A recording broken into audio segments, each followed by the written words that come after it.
Hi everyone, welcome back to my YouTube channel. In today's video, I will be talking about air plant blooms and pups, and as well as displaying air plants and what's the best way to grow them.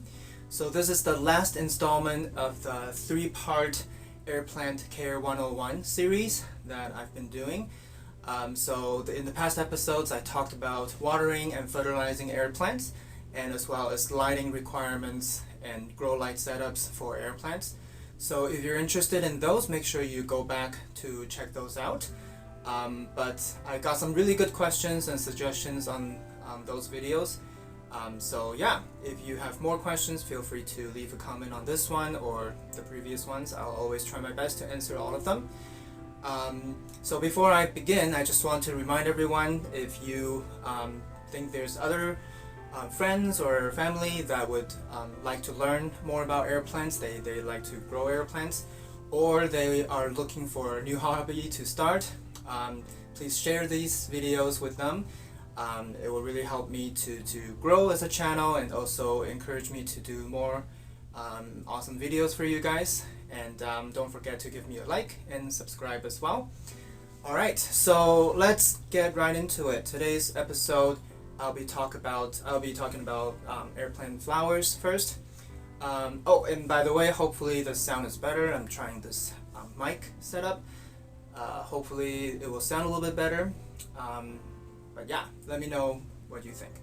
Okay, so flowers, air plant, Tillandsia, they all bloom.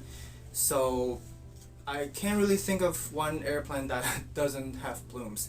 But the flowers, they vary in shapes, sizes, and colors, just like most other plants. So one of the things that I hear a lot that's kind of a misconception, or not really a misconception, but like people hear this and they're kind of turned off by it, is that air plant only flower once. So technically that is true. So each plant only bloom once in their life cycle, but after that they start to produce pups pretty much immediately. Some might take longer, but a lot of species that are popular, like the Cocoon Medusa, Babosa, and also Aonantha. So these species, when they bloom, they basically start to trigger the pupping sequence right away. So after the pup grows up to like adult size, they start to bloom again. Yeah, so in a way, you always will have blooms when you own air plants. But again, as long as you provide the right conditions, like lighting, watering, and good airflow, things like that, or fertilizing if you want to go another step further. But yeah, so those are a few. One thing that some people are turned off by air plants is that it only blooms once.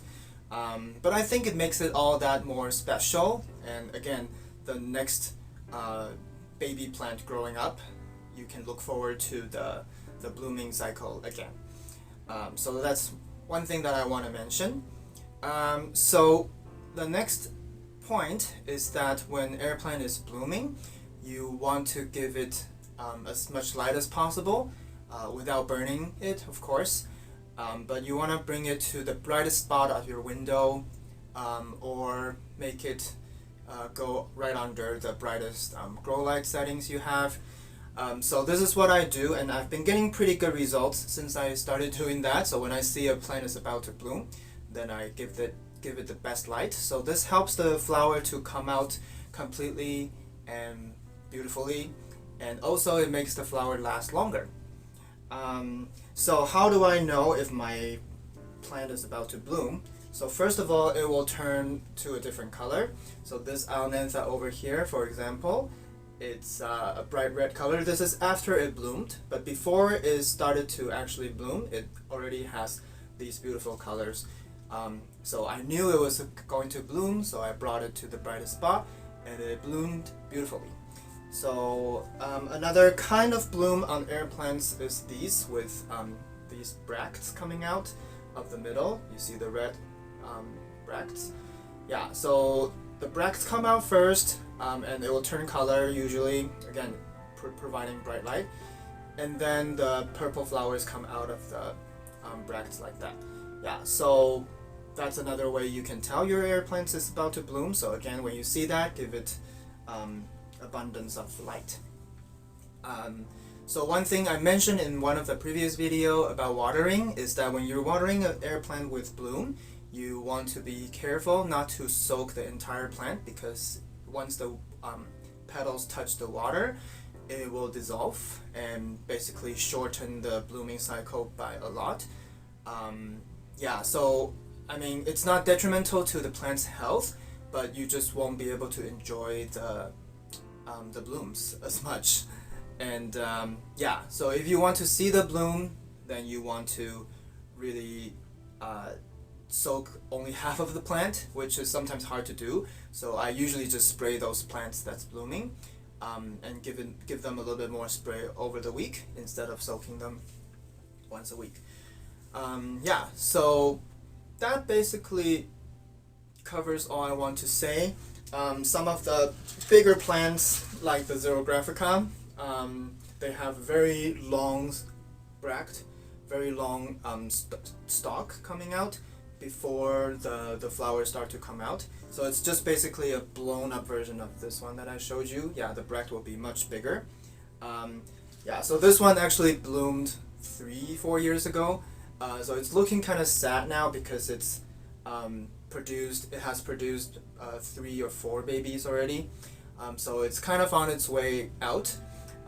Yeah, so that's another air plant growing cycle that I should mention, is that once the plant bloomed, then it basically ceased growing. That means it won't be growing new leaves anymore, but it won't die that fast. So sometimes people say, oh, air plants bloom, then it's ready to die. It's not quite like that. So actually it will still stay and produce pups and look beautiful for a pretty long time. So like I said, this one bloomed like 3 years ago, and it's on its way out, but it's still looking okay right now. It's actually very red. If I give it a little bit of water, yeah, it's a red appearance right now. But you can see the pup here. That is a really large pup that is ready to come off. So that brings me to the next point, which is pups and removing them. So one of the first thing you wanna know is that pups can be removed, or you can leave them on the plant.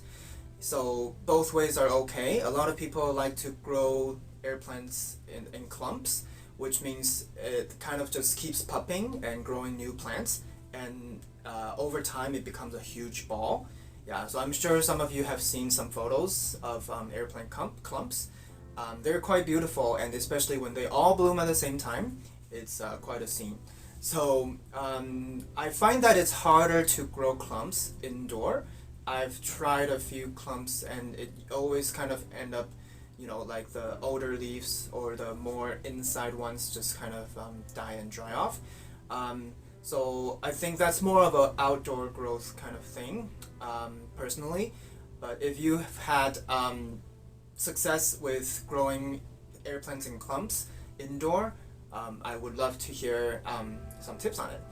I'm still learning too, even though I've been growing air plants for I don't know, 5-6 years.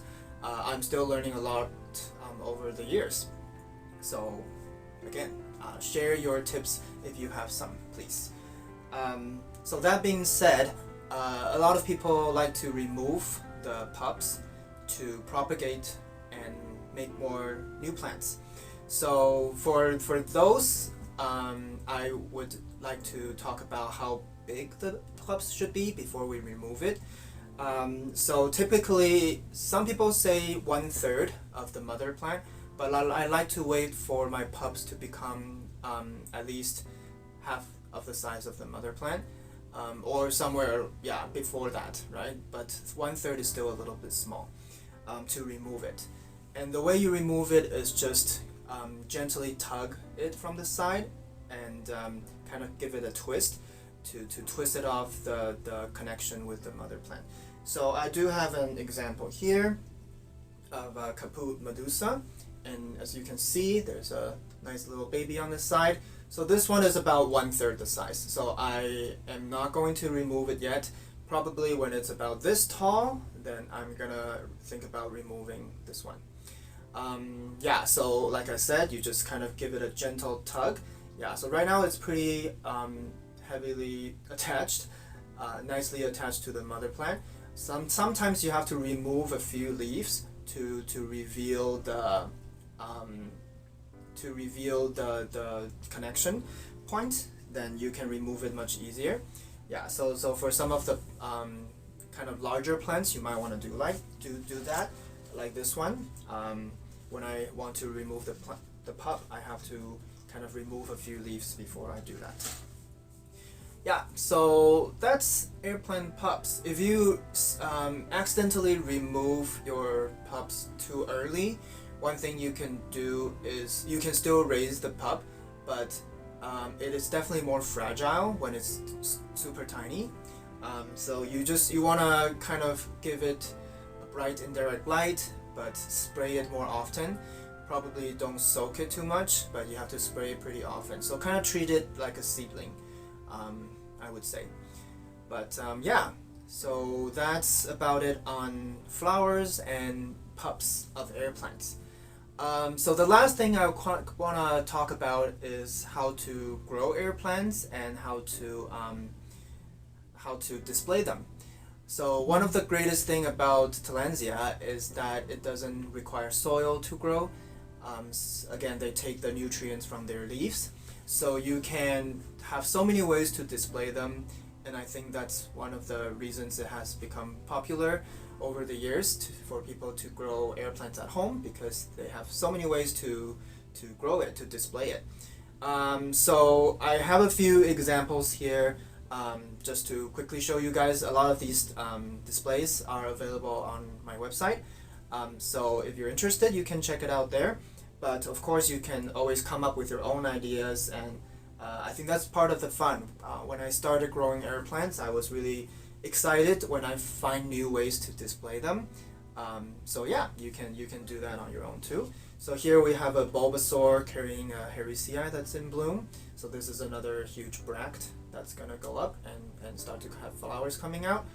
So we also have another Babosa here that's 3D printed by a local artist. And this is also a very cool way to display your air plants. This one is a little bit small for it, but yeah, it will grow up. So we also have some concrete planters. So these are really nice ways to display your air plants, because concrete, they don't retain water too much. Yeah, so if you spray your air plants when your air plants is in these pots, you don't have to worry about rot problems. And they come in many different shapes and colors, so I really like to display air plants this way too. This one is also blooming. Probably you can't see it very well, but yeah, there's a few blooms coming out. So another one with cute container.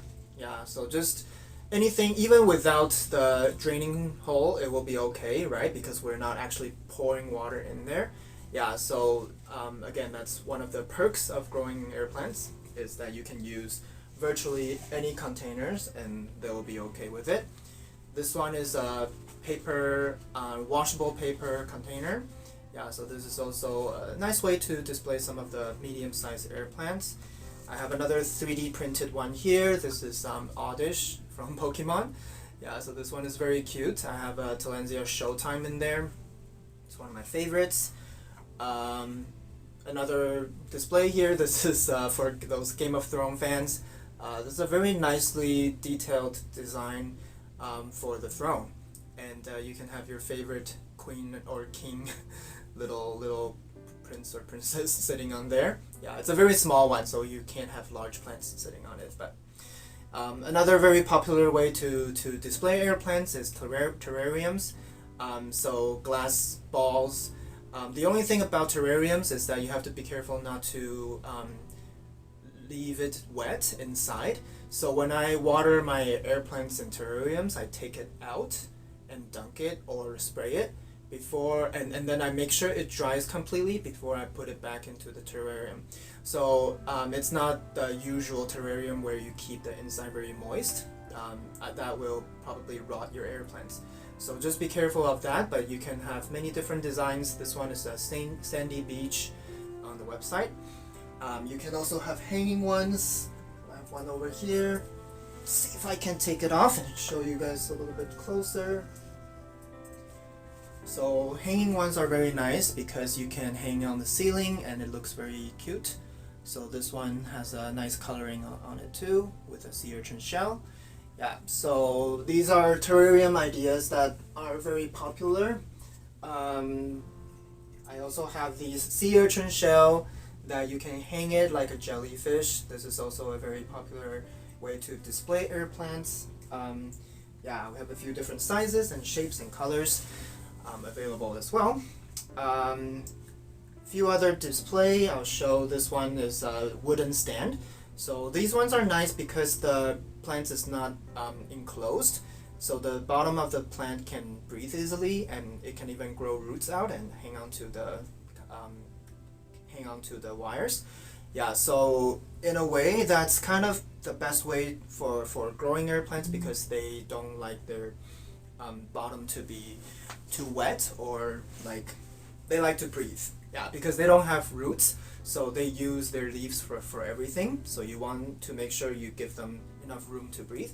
So this is another type of wooden display. This is cholla wood, and plants can just sit right on top of this. So some people like to glue their plants onto designs. I don't tend to love that idea just because I like to switch around my plants. I think that's part of the fun. And also, yes, there are glues that are safe for air plants, but I just feel like gluing them kind of restrict them a little bit too much. Yeah, so I like to use wiring or yeah, other ways to kind of fasten them onto the design. So one way you can also do is grow them on a piece of wood. I do have an example of this that I'm trying to find. So I just made this one earlier today actually. So it's just a piece of driftwood, and I don't know how to show this the best way, but hopefully you guys can see. Yeah, so it's just two little air plants. They stay small. Yeah, so they're gonna basically grow on this piece of wood for a long time. So they haven't rooted onto the plant yet, but they are sitting there pretty comfortably. So I'm gonna be spraying them instead of dunking them until their roots come out and kind of fasten themselves onto the wood. So this is a very good way to grow air plants because this is how they grow in the wild naturally. So yeah, that's definitely a very nice way to display your air plants as well. Alright, just make sure I put it back there. Another few examples of wiring I would show you is something like this. So you just kind of use the aluminum wire to fasten the plants at the bottom, at the base where there's this little stem. Yeah, and then basically you can hang it anywhere and give it a twirl. It's pretty safely fastened onto there by now. This one is a Tillandsia gardneri that I've been growing for more than 3-4 years now, I think. Yeah, so it's one of my personal favorites. Okay, so yeah, that's basically it for air plant displays.